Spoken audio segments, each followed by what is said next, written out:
Hello, John Muchler here, pastor at the Ferndale Alliance Church, and it's an absolutely spectacular day.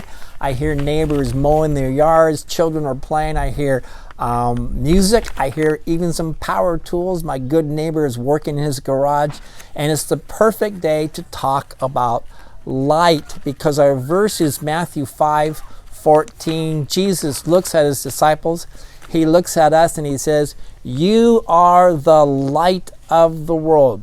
You are the light of the world.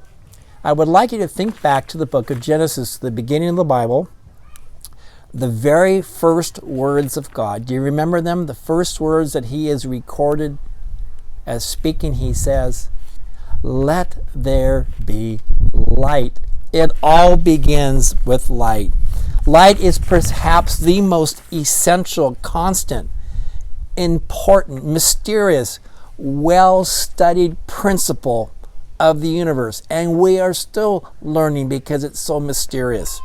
And without light, there is no life. And that's the point. Without light, there is no life. No wonder it says about God in 1 John 1, verse 5, God is light, and in him there's no darkness at all. And about his son, Jesus Christ, it says in the opening verses of the Gospel of John that in him was life, in Jesus was life, and that life was the light of all mankind. Jesus says of himself in John chapter 8, verse 12, he says, "I am the light of the world. Whoever follows me will not walk in darkness, but will have the light of life." He'll have the light of life. So do you see the unmistakable connection, whether in nature or in scripture, of life and light, light and life?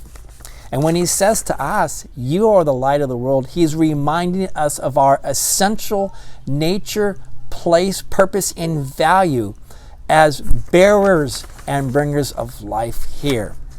Now, I'd like you to think back to Genesis again. At the instant of the Big Bang, an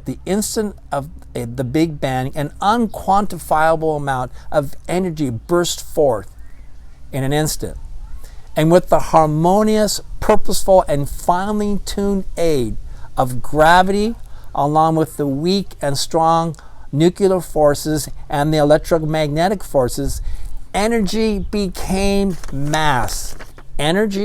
All that energy became mass. Remember, E equals mc squared. E equals m. Energy equals mass times the speed of light squared, and formed stars and planets. I know there's a great movie made it several times called A Star is Born. How about a universe is born in an instant?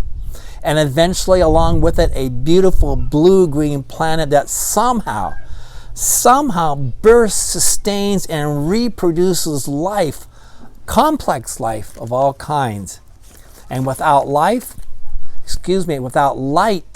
emanating from the stars and our own sun, life is not possible. There is no life, because light, electromagnetic radiation, and energy are converted into chemical energy, a mysterious and barely understood process called photosynthesis in plants, creating sugars and starches and carbs, resulting in proteins, reproduction, and growth, synthesized from water and carbon dioxide, our waste when we breathe, and producing then what we need to survive, oxygen and food. Isn't it amazing how complex and wonderful all of that is?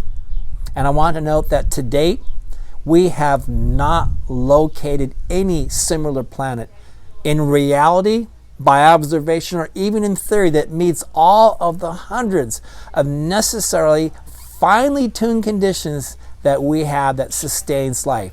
So far, we are it. This planet is it. And we better take really good care of it. But there's more. Everything is powered by light. All energy comes from light. Plants take the sun's energy, they grow, they reproduce, and they store that energy. And when both plants and animals who feed on these plants eventually die, that energy does not disappear. The law of the conservation of energy makes sure of that. Did plants and animals feed and fertilize the earth for new life, or with a little bit of heat, pressure, and time, they become fossil fuels, coal, oil, and gas? So in a sense, and this is true, every car that uses gasoline or diesel is a solar car. Every one of them. I don't care if I still have my old 1974 Pinto station wagon. I could have claimed it was a solar car, deriving its energy eventually or originally from the sun. Light. God started with light. Let there be light. And we here are called the light of the world. We're going to talk more about light during our study of this passage, but today's main point is this.